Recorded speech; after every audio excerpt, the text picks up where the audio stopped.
Vendôme, 19h30.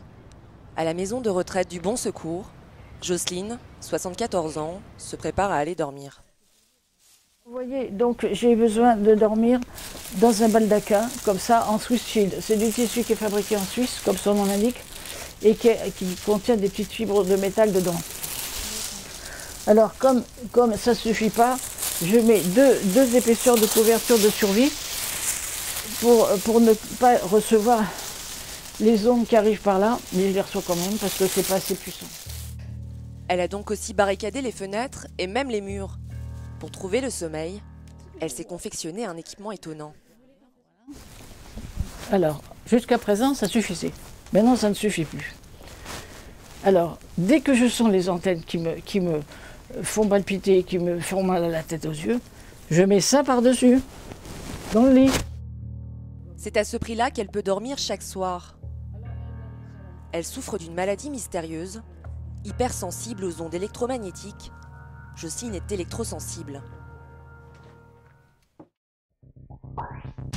Comme Jocelyne, nous sommes des milliers de Français à souffrir de cette hypersensibilité. Nous ne les voyons pas, mais les ondes électromagnétiques sont partout. Dans la rue, elles sont émises par ces antennes relais, mais aussi au travail, et même chez nous, par les téléphones portables et la Wi-Fi. Et pour certains, ces ondes ont des effets désastreux. Je ressentais une vive douleur, un peu comme la lame d'un couteau froid qui passait sur moi. Une maladie encore méconnue et qui pourtant a un nom, l'électrosensibilité. Nausées, maux de tête, fatigue. Ceux qui en souffrent accusent aujourd'hui les opérateurs de téléphonie mobile de nier ce qui semble être un problème de santé publique. Ils savent, tout ce qu'ils font, ils savent. Plus ils vont augmenter, plus ça va être exponentiel la multiplication de cas comme le mien. Livrés à eux-mêmes, les malades des ondes doivent parfois choisir des solutions radicales, comme fuir les grandes villes. Ils ne comprennent pas que ici c'est pour moi beaucoup mieux que n'importe où. Alors, qui sont ces électrosensibles? Comment font-ils face à cette maladie?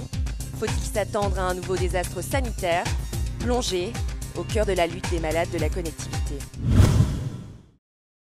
Je certifie l'existence de cette hypersensibilité aux champs électromagnétiques, nécessitant impérativement la mise à l'abri au maximum de sources électromagnétiques, sous peine d'atteinte à sa santé sous la forme d'une détérioration cérébrale sévère. C'est grâce à l'Association pour la recherche thérapeutique anticancéreuse que Sébastien, 30 ans, découvre qu'il est électrosensible. En 2012, grâce au professeur Belpomme, on a vu que j'avais le cerveau qui est mal oxygéné. Là, ici, on a des parties vraiment sur ce côté-là du cerveau où je suis vraiment faible. Et après, avec une prise de Tanacan, on voit que ça a remonté au bout d'un an. Ça, c'était en 2013, ça, c'était en 2012. On voit que ça a remonté, mais je ne suis pas encore parfait. Pour quelqu'un de mon âge, c'est pas normal. Voilà. Donc ça, c'est des examens qui prouvent déjà, plus des examens sanguins, qui prouvent que c'est réel. C'est pas, voilà, c'est pas dans ma tête. C'est l'ARTAC qui a mis au point l'unique protocole en France qui détecte l'électrosensibilité. Ils ont remarqué un symptôme chez tous les patients. Christine Campagnac, chef de projet, nous l'explique. Chez tous ces patients-là, on retrouve une constante dans 100% des cas, c'est que ce sont des personnes qui ont un cerveau qui est mal irrigué, mal vascularisé, donc sous-oxygéné. C'est cette sous-oxygénation du cerveau qui entraînerait l'apparition des premiers symptômes. Ça va être une douleur, une chaleur, une brûlure, sensation de brûlure dans l'oreille, du côté du téléphone, ou dans la main, ou sur le cuir chevelu. Et puis petit à petit, ça va être des maux de tête, éventuellement des acouphènes, donc bourdonnement d'oreille, ça peut être des vertiges. Et ces maux de tête sont toujours accompagnés d'une raideur de la nuque, donc ça c'est assez symptomatique. En France, l'électrosensibilité n'est pas encore reconnue comme une maladie, mais c'est le cas ailleurs, comme en Suède et en Allemagne. Les scientifiques eux-mêmes ne sont pas d'accord sur la question. Les nombreuses études disponibles ne permettent pas de mettre en évidence d'effets sanitaires avérés. Pourtant, une trentaine de scientifiques de tous les pays se sont penchés sur le sujet et le résultat est étonnant. Un rapport de 1500 pages révèle les effets néfastes des ondes. Leucémie, cancer ou tumeur du cerveau. Avec l'utilisation de téléphones sans fil, le risque de tumeur cérébrale est 3 fois supérieur. Face à ce chaos scientifique, les électrosensibles ont du mal à se faire entendre. Pourtant, pour des milliers de Français comme pour Sébastien, les effets négatifs des ondes sont bien réels au quotidien. C'est avec ce mesureur d'ondes qu'ils se déplacent et constatent leur présence. Moi, je dormais là et que je ne savais pas. On avait ce téléphone. Ces téléphones de base, qu'on croit que c'est moins fort qu'un portable, c'est beaucoup plus fort et c'est aussi fort que de la Wi-Fi. Donc là, j'ai juste à brancher. Alors, vous voyez, là, on a un taux très correct. Et là, je vais allumer. Alors là, c'est saturation totale. Une onde électromagnétique est le couplage d'un champ magnétique et d'un champ électrique. Leurs oscillations leur permettent de se propager à travers le vide, l'air ou les solides. Émises par la télévision, les antennes ou la Wi-Fi, des milliers d'ondes nous traversent quotidiennement.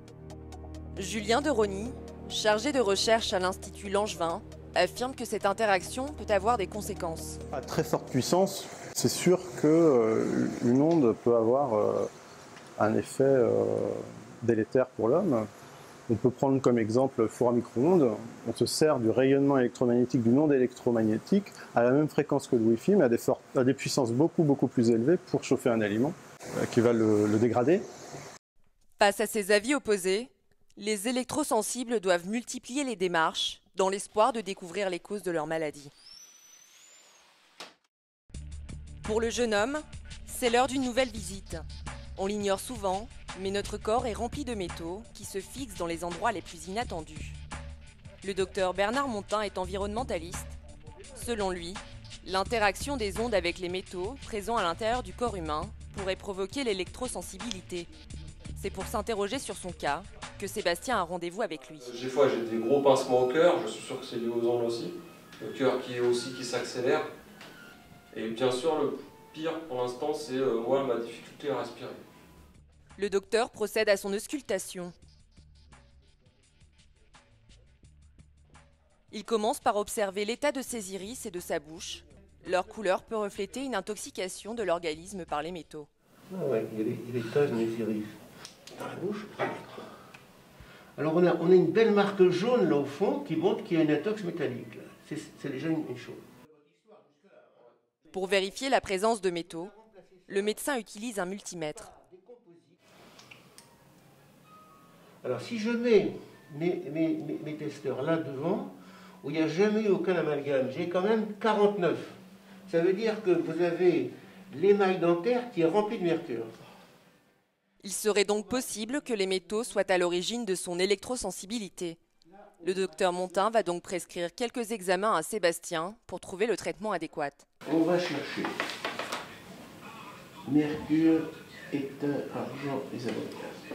Vous mettez un petit entonnoir là-dessus et vous crachez jusque là. Pour Bernard Montin, le cas de Sébastien est loin d'être isolé. Selon lui, rien d'alarmant. C'est rien lui, c'est un tout petit cas lui. Il peut se balader ici. Le docteur a vu pire que Sébastien. Et pour cause, nous ne sommes pas tous égaux face aux ondes. Selon l'ARTAC, nous sommes tous électrosensibles, mais avec un seuil de tolérance aux ondes différent.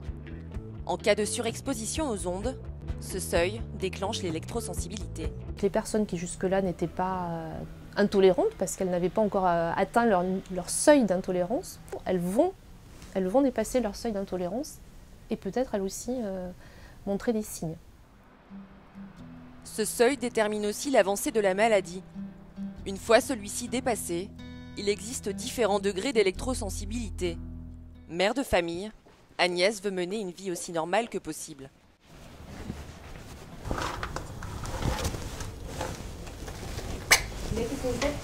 Là, je branche l'ordinateur. Tout va bien. Et toujours éteint d'habitude ? Oui. Éteint débranché parce que ce qui est branché, même si c'est éteint, fait toujours un petit chant. On n'est pas coupé du monde, on n'est pas coupé d'Internet, on a tout ça, on s'en sert. Simplement, on s'en sert différemment. Mais le problème ne vient pas d'elle. Ce sont ses voisins et leur Wi-Fi qui la gênent. De chez elle, Agnès capte plus d'une vingtaine de réseaux Wi-Fi. Certains sont même très loin de son bureau. Elle est dans l'immeuble d'à côté, de l'autre côté de l'immeuble, c'est-à-dire pas collée à nous, complètement à l'autre extrémité de l'immeuble, au rez-de-chaussée. Donc imaginez tout ce que ça traverse pour faire quand même un signal à 3 barres sur 4. Elle a dû trouver un compromis avec ses voisins, et c'est chez l'une d'entre elles qu'elle nous emmène. Je vais le faire. Bonjour Nadia, ça va? C'est en partie grâce à Nadia qu'elle peut vivre à Paris. Elle a accepté de remplacer le Wi-Fi par un câble Ethernet. Je me suis dit, ça la dérange, on va pas la déranger, on va pas l'accommoder, donc on fait ce qu'il faut. Ils ont été très sympas. Nadia et son mari, ils ont été vraiment très sympas. Ça a été un soulagement quand ils m'ont dit, bon bah d'accord, on va mettre un câble. Ça a été un soulagement énorme parce que je ne sais pas si je pourrais vivre chez moi s'il y avait du Wi-Fi tout le temps ici. Malgré son électrosensibilité et grâce à la solidarité de son entourage, Agnès arrive à avoir une vie normale. Et une vie normale, c'est ce dont rêvent tous les électrosensibles. Jocelyne a dû fuir Paris. Après 4 déménagements, et malgré l'aide de son fils, c'est loin de ses proches, de sa famille, que la retraitée a dû se retrancher. Un éloignement forcé par la maladie qu'elle vit de plus en plus mal. Il est dans la banlieue de Paris, la banlieue Est, avec mes petits-fils, quoi. Vous voyez, voilà, mon fils, il est là, avec ma mère. Vous voyez, là, dans la cour, regardez. Maman qui est décédée l'année dernière, là, le 23 septembre. Ça, c'était mon père. Il est décédé avant. Les voilà tous les deux. Et puis ça, c'est moi avec mes sœurs, enfin mes sœurs et moi. Et puis ça, c'est mes 2 petits-fils. Les dernières vacances que je les ai emmenés. Vous pouvez pas aller voir ça.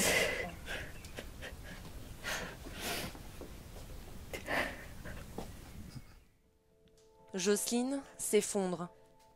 Même loin de la ville, son état de santé ne fait qu'empirer.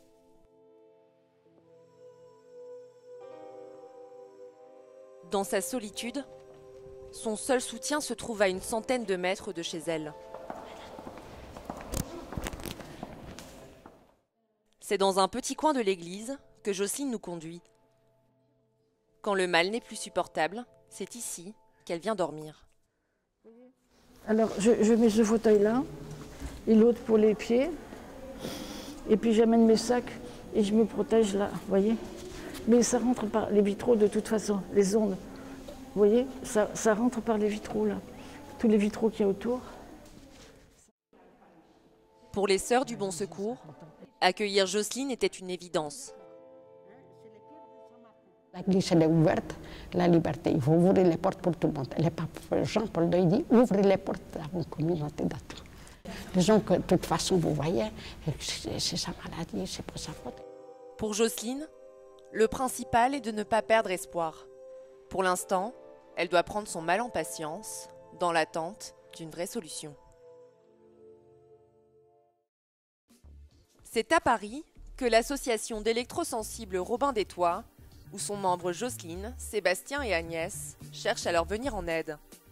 En 2011, Étienne Sandrier, porte-parole, a défendu l'idée de réduire l'exposition de la population aux antennes de téléphonie mobile à un taux de 0,6 volts par mètre.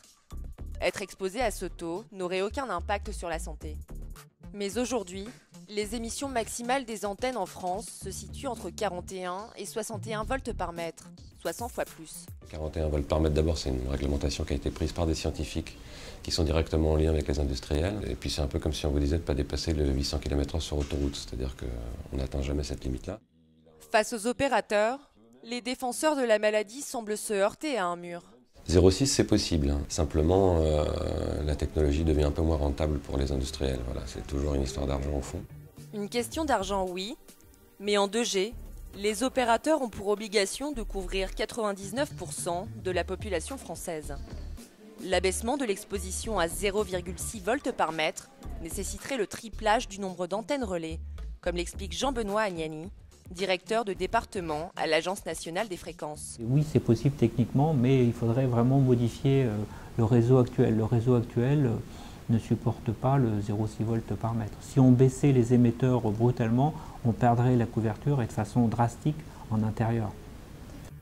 Au nombre de 60 000 en France, ces antennes relais sont devenues l'obsession des électrosensibles. Mais ce ne sont pas les seuls à s'en méfier. En 2013, Natacha Jankowski s'est retrouvée au cœur d'une polémique autour de l'implantation d'une antenne à proximité d'une école. En rentrant chez elle, un permis de construire attire son attention. Alors bon, je n'étais pas informée, moi j'habite là depuis un moment et je vois qu'en fait il s'agit d'un projet de construction pour 3 antennes relais, pour un relais de téléphonie mobile. Sans le consentement des habitants, la société de HLM loue les toits à l'opérateur.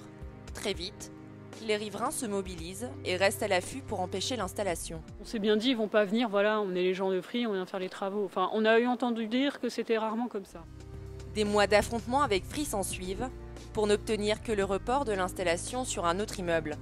Pour l'ANF, la proximité avec une zone sensible ne donne pas lieu à l'annulation des travaux. Les crèches, les établissements de soins peuvent être dans le rayon de 100 mètres, sinon il n'y aurait pas de réglementation particulière. Et quand ils sont dans ce rayon de 100 mètres, le niveau d'exposition doit être le plus faible possible, tout en préservant la qualité de service. Mais l'implantation des antennes relais près de zones sensibles fait chaque fois polémique. Leur rôle ? Convertir l'électricité en ondes électromagnétiques. Elles nous permettent de nous connecter à Internet et de téléphoner. Avant sa maladie, Sébastien se servait d'un téléphone sans fil, comme la majorité de la population. C'est le portable qui, pour moi, a été le souci de tous mes problèmes au début. C'est première génération, Galaxy S. J'étais tout content quand j'ai eu ça en 2011, en avril. Mais j'ai abusé et donc ça, je le tenais comme ça quand j'envoyais des SMS. Et l'antenne est là. L'antenne est là et c'est là que j'avais le plus mal à la main. Donc cet os-là, la métacarpe, a été irradié. Mais le doute plane concernant les effets du portable sur la santé. Alors, depuis quelques années, une nouvelle donnée a fait son apparition sur les portables. Le DAS, ou débit d'absorption spécifique. Il correspond à la quantité d'ondes émises vers l'usager par un appareil radioélectrique. Au-dessus de 2, leur commercialisation est interdite, mais certains appareils s'en approchent dangereusement. Pourtant, les opérateurs ne comptent pas s'arrêter là. La 3G est maintenant accessible sur presque tout le territoire français et elle double le niveau d'exposition aux ondes. Nous avons donc essayé de contacter les 4 opérateurs implantés en France pour connaître leur point de vue sur les ondes et la santé. Je me demandais s'il y aurait quelqu'un chez Bouygues Télécom avec qui je pourrais m'entretenir à ce sujet. J'ai envie de vous dire que le moment est assez mal choisi parce qu'en ce moment on est quand même très pris. Est-ce que vous pouvez envoyer un mail s'il vous plaît? Votre appel a été transféré à une messagerie vocale. Mais les opérateurs restent silencieux à l'évocation du sujet. Ils n'ont pas donné de suite à nos appels et nos emails. Une seule réponse, l'ignorance. Notre intérêt pour le sujet semble les mettre dans l'embarras. D'ailleurs, les vendeurs eux-mêmes n'ont pas l'air conscients des conséquences néfastes de leurs produits. En caméra cachée, nous nous sommes rendus chez l'un d'entre eux, nous faisant passer pour des clients peu renseignés.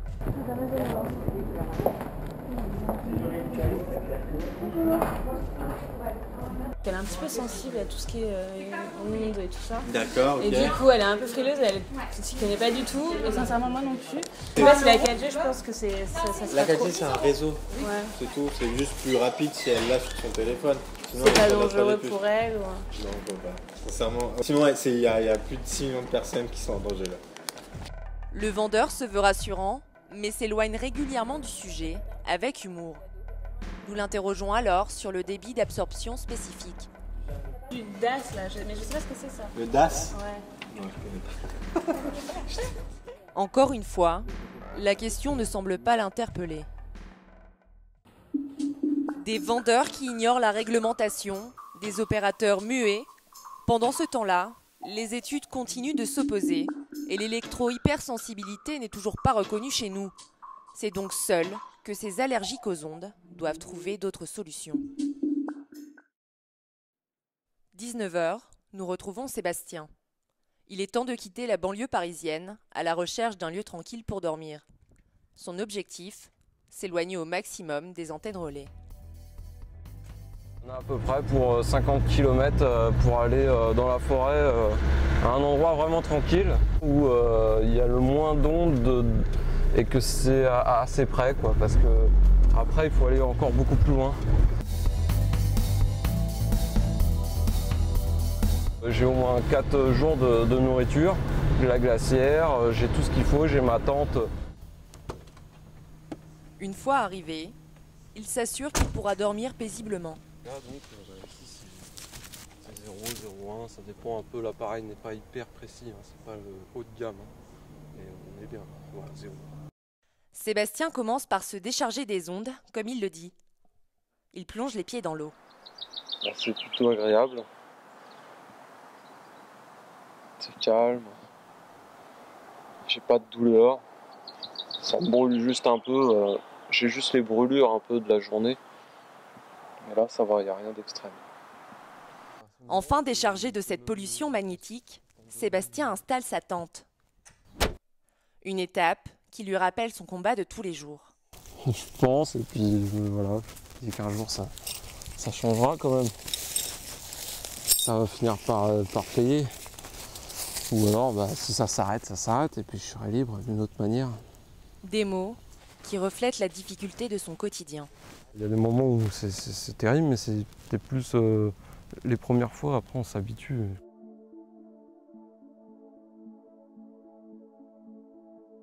La nuit tombée, c'est seul que Sébastien rejoint sa tente.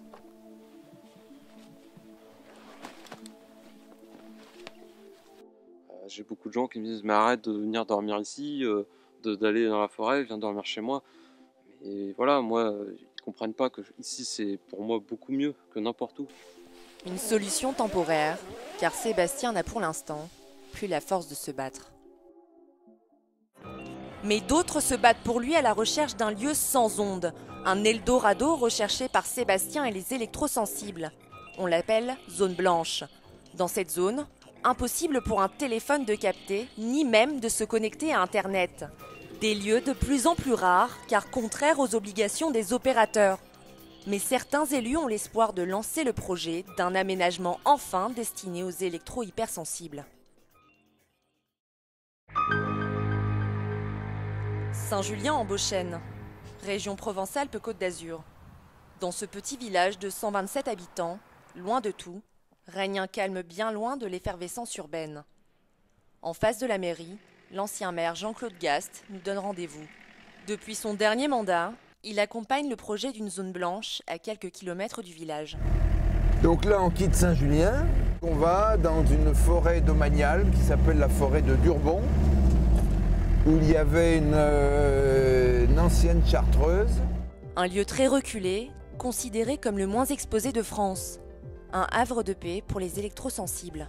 Cette expérience qui pourrait se faire ici me semble intéressante, à la condition qu'il y ait un accompagnement médical, c'est-à-dire que les gens viennent un peu en cure et avec un suivi médical pour essayer de mieux connaître cette maladie entre guillemets. Donc là on rentre vraiment dans le domanial, dans la forêt domaniale de Durbon.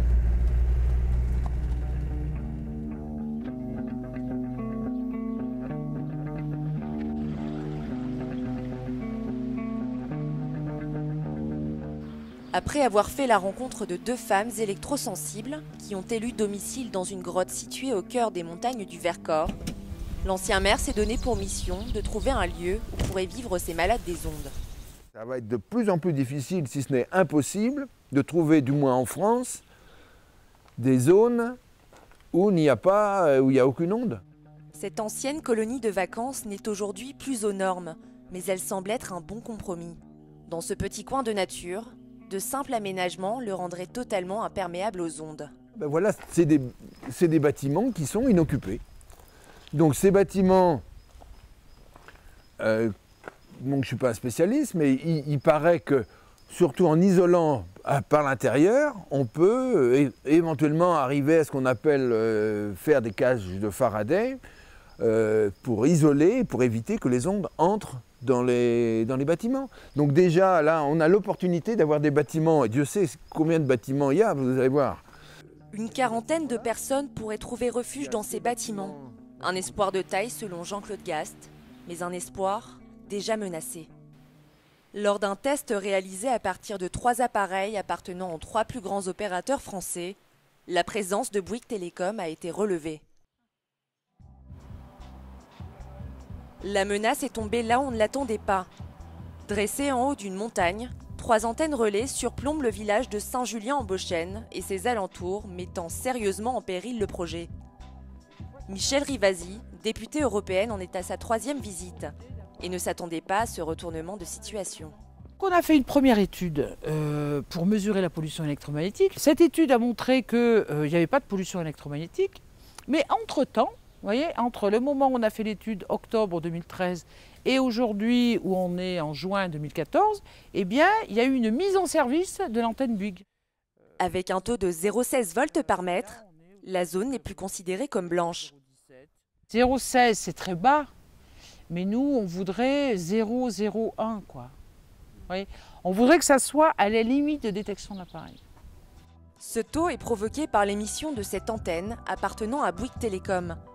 Unique au monde, ce projet de zone blanche est donc une nouvelle fois menacé par les opérateurs de téléphonie mobile et la législation.